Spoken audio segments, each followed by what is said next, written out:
Hi friends, இன்றைக்கி நம்ம பார்க்க போகிற ரெசிபி முருங்கைக்காய் மசாலா. சூடான ஒயிட் ரைஸ்க்கு பிசைஞ்சு சாப்பிட சூப்பரான ஒரு காம்பினேஷன். வாங்க எப்படி செய்யலான்னு பார்க்கலாம்.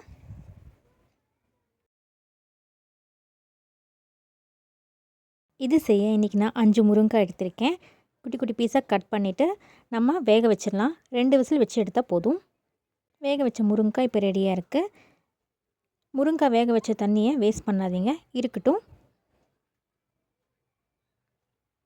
வேக வச்ச முருங்காலேருந்து உள்ளே இருக்கிற சதை மட்டும் நம்ம எடுத்துக்கலாம். ஒரு ஸ்பூன் வச்சு எடுத்திங்கன்னா நீட்டாக வந்துடும்.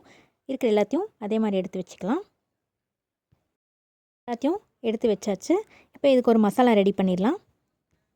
கடாய் வச்சுக்கோங்க, கொஞ்சமாக எண்ணெய் ஊற்றிக்கோங்க. எண்ணெய் சூடானதும் 2 ஸ்பூன் கடலைப்பருப்பு, 2 ஸ்பூன் உளுத்தம்பருப்பு நல்லா கலர் சேஞ்ச் ஆகிற வரைக்கும் ஃப்ரை பண்ணிக்கோங்க.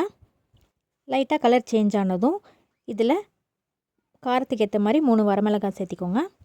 ஒரு கொத்து கருவேப்பிலை, கொஞ்சோண்டு புளி, 2 துண்டு தேங்காய் குட்டி குட்டியாக கட் பண்ணியிருக்கேன், அதையும் சேர்த்து நல்லா ஃப்ரை பண்ணிக்கோங்க. நல்லா ஃப்ரை ஆயிடுச்சு. நம்ம ஆறுனதும் மிக்ஸி ஜாரில் மாற்றிக்கலாம். தேவையான அளவு உப்பு சேர்த்திக்கோங்க. ஒரு சின்ன துண்டு வெல்லம் சேர்த்திக்கோங்க. இது ஆப்ஷனல் தான், வேணான்னா ஸ்கிப் பண்ணிக்கோங்க.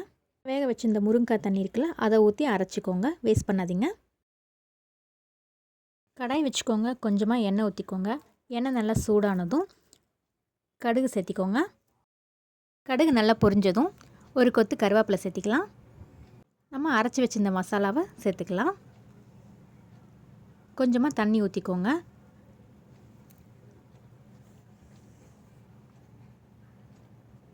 அடுப்பு சிம்மில் வச்சுக்கோங்க. நம்ம கடலைப்பருப்பு உளுந்து சேர்த்திருக்கிறதுனால சீக்கிரமாக கட்டி ஆகிற சான்சஸ் இருக்குது. மீடியம் ஃப்ளேம்லேயே வச்சு கலந்துக்கிட்டே இருங்க. மசாலா லைட்டாக கெட்டி ஆயிடுச்சு. இன்னும் ஒரு 5 மினிட்ஸ்க்கு அப்படியே கலந்து விட்டுக்கிட்டே இருக்கலாம். மசாலா லைட்டாக எண்ணெய் பிரிஞ்சு வந்திருக்கு. இந்த ஸ்டேஜில் நம்ம வேக வச்சிருந்த முருங்கைக்காயை சேர்த்துக்கலாம். மசாலாவோட முருங்கைக்காய் நல்லா மிக்ஸ் ஆகணும்.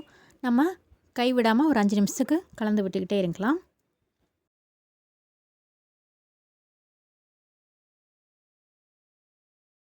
நல்லா கலந்தாச்சு. தேவைப்பட்டால் 2 ஸ்பூன் எண்ணெய் ஊற்றிக்கோங்க.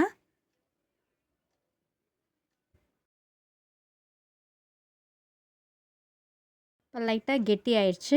இன்னொரு 5 மினிட்ஸ் அப்படியே கலந்து விட்டுக்கிட்டே இருங்க.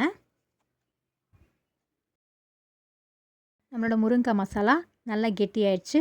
இதுதான் கரெக்டான ஸ்டேஜ். இப்போ ஸ்டவ் ஆஃப் பண்ணிடலாம். அவ்வளோதான், நம்மளோட முருங்கைக்காய் மசாலா சூப்பராக ரெடி ஆயிடுச்சு. இதே மாதிரி நீங்களும் உங்கள் வீட்டில் ட்ரை பண்ணி பார்த்துட்டு எப்படி இருந்துச்சுன்னு கமெண்ட்டில் சொல்லுங்கள். நம்ம சேனலை ஃபஸ்ட் டைம் பார்க்குறீங்கன்னா சப்ஸ்கிரைப் பண்ணிடுங்க. மறக்காமல் எனக்கு ஒரு லைக் போட்டுருங்க.